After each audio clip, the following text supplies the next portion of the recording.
It's the World This Week, 7 days, 4 Paris-based correspondents, 1 hour. Let's say hello to Anne Bagameri of the International New York Times. How are you? Hello. Nice to welcome back David Chazan of the Daily Telegraph. How are you, sir? Good. How are you, Francois? Not too bad. Good We're to see you. a busy week, as we'll soon discover, with Julia Wono of Internet Without Borders. Nice to see you again. And Catherine Field, Paris correspondent for New Zealand radio and print. Good evening. Thank you for having me. The World This Week, where you can join the conversation on Facebook and on Twitter, our hashtag F24Debate. It's even a theme at the Cannes Film Festival, Jacques Audiard's Deepan, in competition for the Golden Palm. It tells the story of Sri Lankan migrants hoping to emigrate to Britain and who face new tests of survival when they instead find themselves in France. The release of the film comes smack in the middle of horrific migrant crises that are all too real, both in the Mediterranean and in Southeast Asia. Here are some of the lucky ones. Rohingya Muslims from Burma enjoying their first Friday prayer on dry land in nearly 2 months.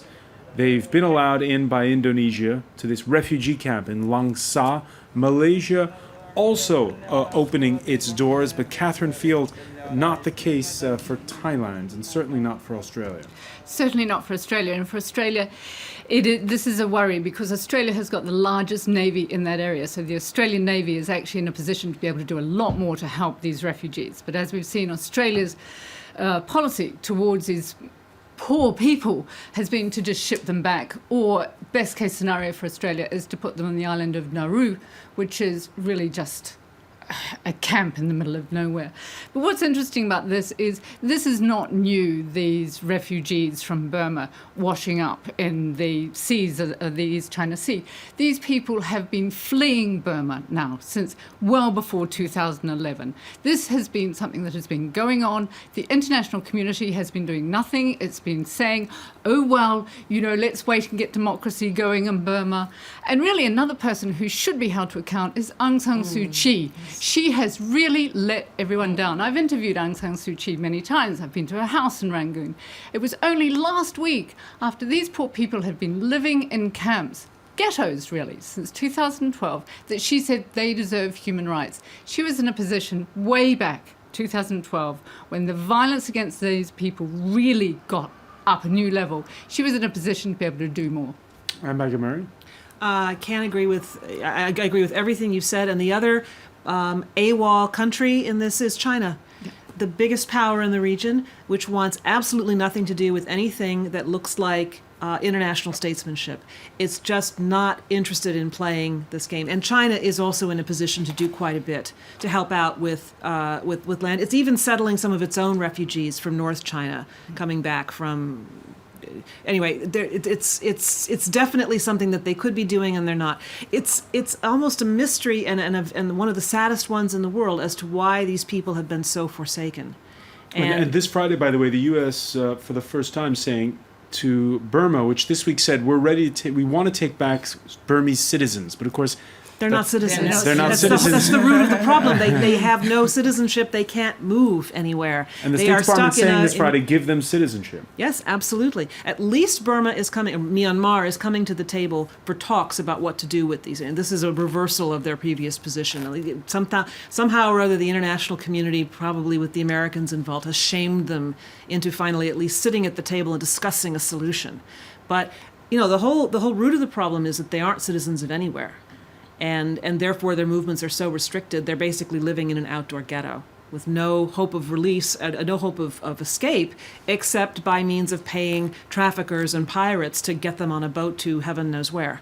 David Chazan? Well, I remember, 15 years ago, I went to see the Rohingyas in a camp just inside Bangladesh on the Burmese border. And the border is just a river that's very easy to cross.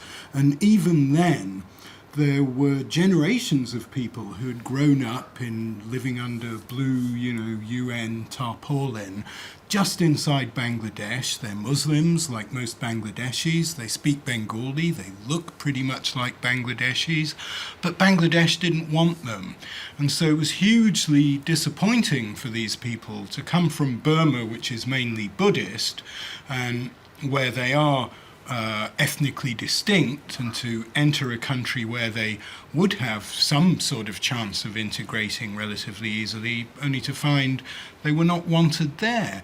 And they just seem to be, until fairly recently, one of the world's forgotten peoples, with absolutely no country in the world prepared to take them in. And we're not seeing any change in that. I'm not seeing any change, although, Julia Wono, we did see Indonesia and Malaysia accept to bring in the ones that are out there at sea right now.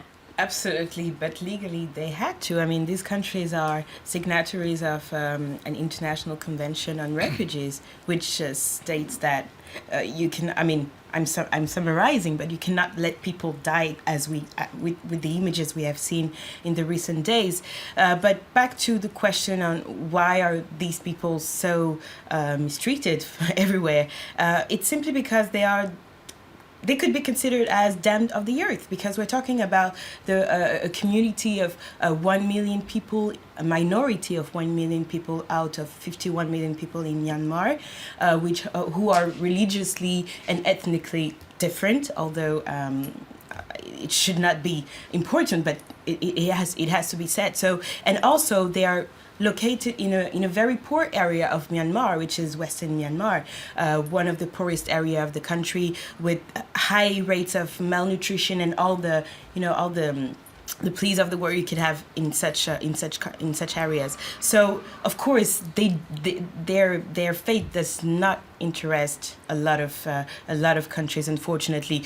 But we are at a time when everybody's witnessing what's happening at the end of the earth. So, and what happened in Southeast Asia this week reminds us that immigration tragedies are not specific to the Mediterranean Sea, because we've been all overwhelmed with news from the Mediterranean, which is also very serious. But yes, also, the situation is also very serious in Southeast Asia. And I think countries such as Australia and Malaysia, of course, Philippines, all these countries that today are saying we are ready to welcome them, really do have a role to play, and really do have an opportunity within the ASEAN, for example, to find a solution to that, and not let countries like the Gambia say that they're ready to welcome these people. I mean, but I think we're still missing the real problem here, which is there's got to be more pressure on Burma to do something.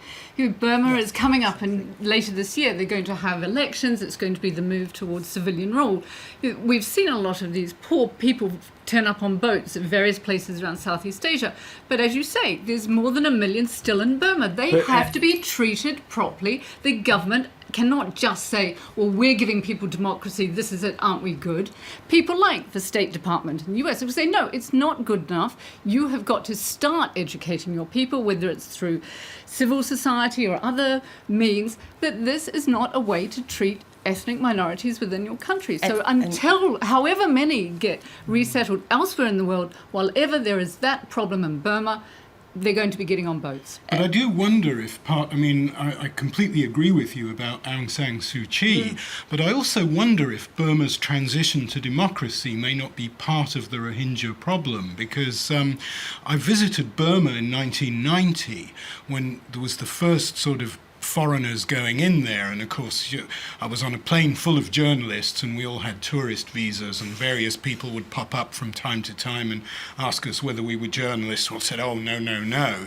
And I met several of the Rohingyas just wandering around various places in Burma, and I talked about them to other Burmese, and especially the people who were against the military government at that time all said, oh, don't talk to those Bengali people, as they referred to the Rohingyas. They're all government spies. Now, I have no way of knowing whether there was any truth in that whatsoever, but if that was some sort of received idea that people believed, you wonder whether it just hasn't sort of compounded the problem somehow. Democracy opening up a Pandora's box?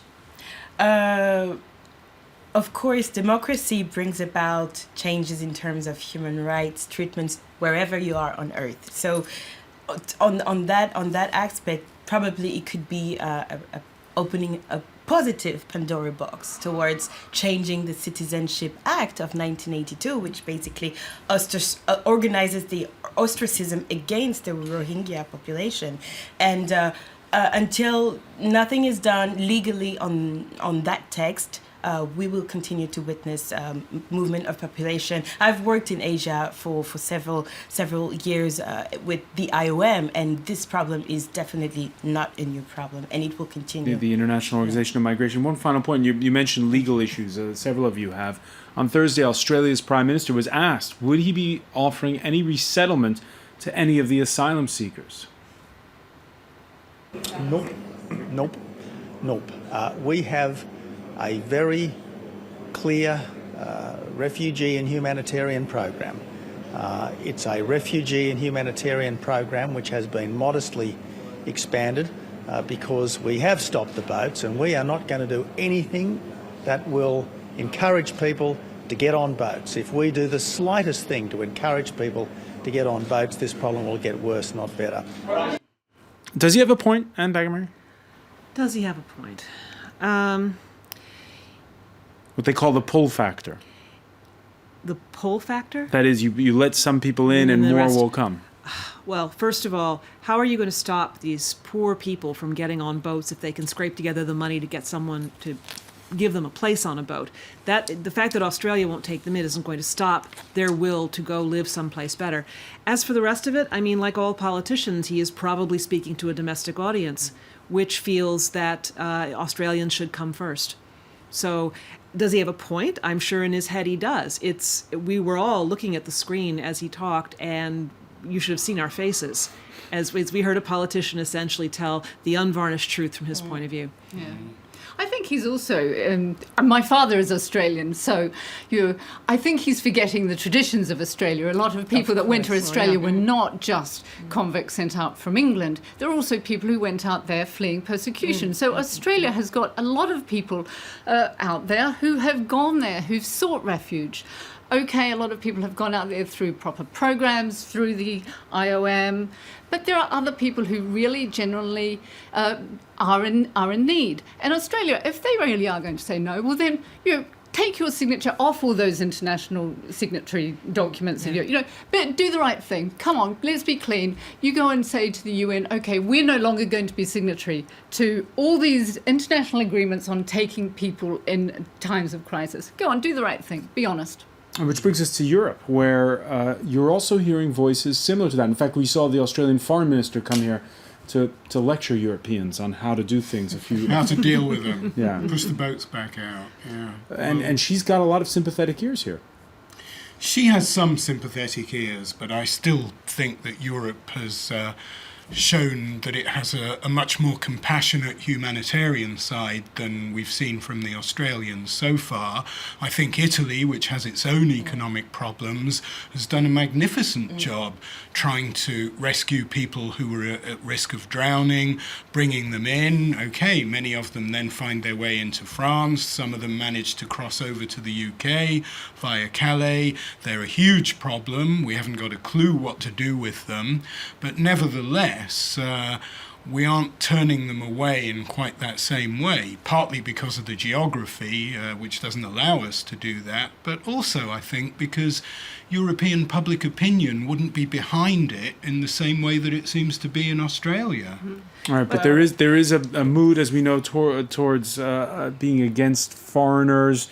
We saw the recent UK elections, for instance, where there were a lot of votes for the anti-foreigner UKIP party. And hours before he flew to Latvia for his first European summit since his re-election, Britain's Prime Minister gave a speech where David Cameron called for a 4-year wait before migrants from inside the EU can get benefits, and their expulsion if they've been unemployed for more than 6 months. Changes to welfare to cut EU migration will be an absolute requirement in my renegotiation. And once we've negotiated that settlement, we'll put it to the British people before the end of 2017 in an in-out referendum.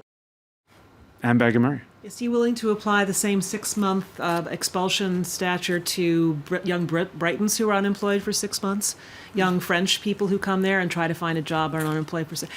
It's the whole thing about how you treat migrants and refugees, it seems to me that countries treat them better when they're on a boat at risk for their own lives. They don't treat them as well when they've simply come over the border looking for work. I mean, you talk about Europe's experience with migrants. I think it's absolutely true that Italy, which is overstretched to the point of breaking, it has done a remarkable job. But look at the job that other European countries have done with the Roma, who are probably the people who are the most analogous to the Rohingya in terms of being on the ground and being ostracized within their own non-country, since they're not citizens of, some of them are citizens of some European countries, but some aren't. I think if you take a look at the way, it's not a common picture. And it's absolutely true that one way to get elected in many countries in the old world these days is to speak out against migrants, to speak out against foreigners, and to put your own people first. So I think that's what we're seeing with Britain. Good luck to him. That's all I can say.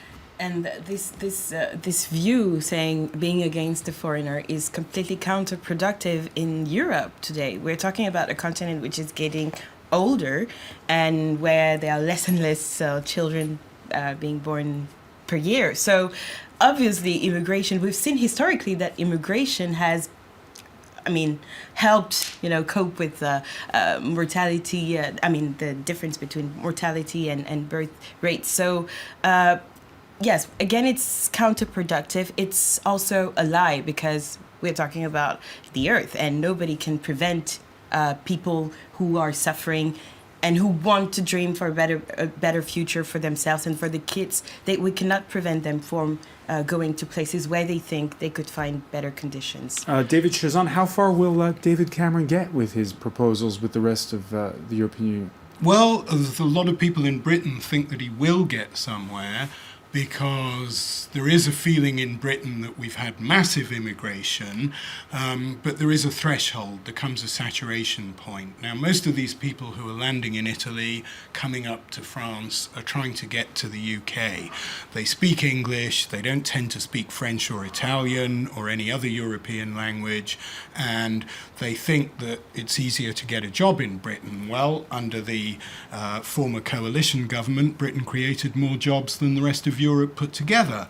So they're quite right. It is easier to find a job in Britain. But I'd like to point out, just to balance what Cameron had to say, is this is a view expressed by a guy called Fraser Nelson, who is the editor of a magazine called The Spectator, which is a right-wing magazine, and he wrote this for a conservative newspaper, the Daily Telegraph, and he said the great unsayable truth about immigration into Britain is that it's been a stunning success, that it's actually helped us because we've got a lot of skilled people coming in, and if our government had been less successful with the economy, British employers wouldn't be so hungry to employ migrants. Now, another study has come out this week showing that in fact people of immigrant descent who may well not be white-skinned at all, they may be non-European, are actually more likely to hold senior positions in British companies.